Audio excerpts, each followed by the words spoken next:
Biyernes, walang pasok ngayong Biyernes. Tuloy-tuloy walang pasok. Kaya tumaya ako ng loto, nagpakasakali. Sa BF, ang daming restaurant dito. Ito, mayroon na naman ako madadaanan. Madadaanan dito sa restaurant na kilala na. Peri-peri, yun, peri-peri.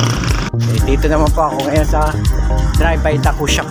Drive-by Taco Shop. Meron dito mga ito, premium Korean barbecue. Mga Korean restaurant po ito. Dito naman sa may harapan ko, Social Lounge. Social Lounge, ang restaurant ko rin. Pag dito ka sa loob ng BF, hindi ka na pwede lumabas kasi sa dami na mga restaurant po rito.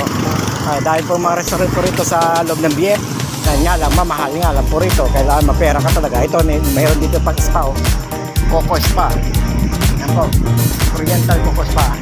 Medyo may kamahal po yan, malamang nasa 500 plus ang isang pag-massage po dyan. Isang oras, depende ko anong klaseng massage ang papagawa mo sa kanya yan.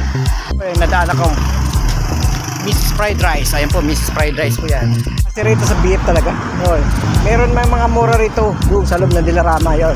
Makakabili ka mga tapsihan. Ayan po, ito nandito ito pang gym, pang fitness, oil fitness tabo ito. Guys, madadaanan po natin Kusina Estepania. Ayan pa, ito Kusina Estepania. Kusina Estepania. Ayan, madadaanan po natin. Katabi naman yan, Dolfo Inasal. Ayan. Yan po, marami po mga restaurant dito sa loob. Yan naman po yung Samyup Niko, pang Unli Rice, unlimited po yan. Yan. Madadaanan ko naman po yung isang Sinag Express nito, kayang budget po ito sa Sinag Express po. 24 hours yan.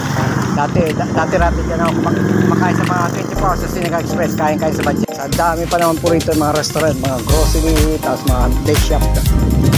Ito naman po Dodge yan, Dodge. Ito naman po grill restaurant, madadala po yan. Grill restaurant. Ito po Beef Homes Parañaque City. Itong subdivision na ng Beef Homes, itong pinakamalaking subdivision sa buong Asia. Tama po yan, naririnig niyo po itong sinasabi ko, kinikita ko, itong Beef Homes Parañaque City, itong pinakamalaking subdivision sa buong Asia po. Salamat po sa inyo sa pagpapakilig po sa aking vlog ko po. Ito po si Boss Jay ko po, ang inyong tagapaglingkod. Bye bye.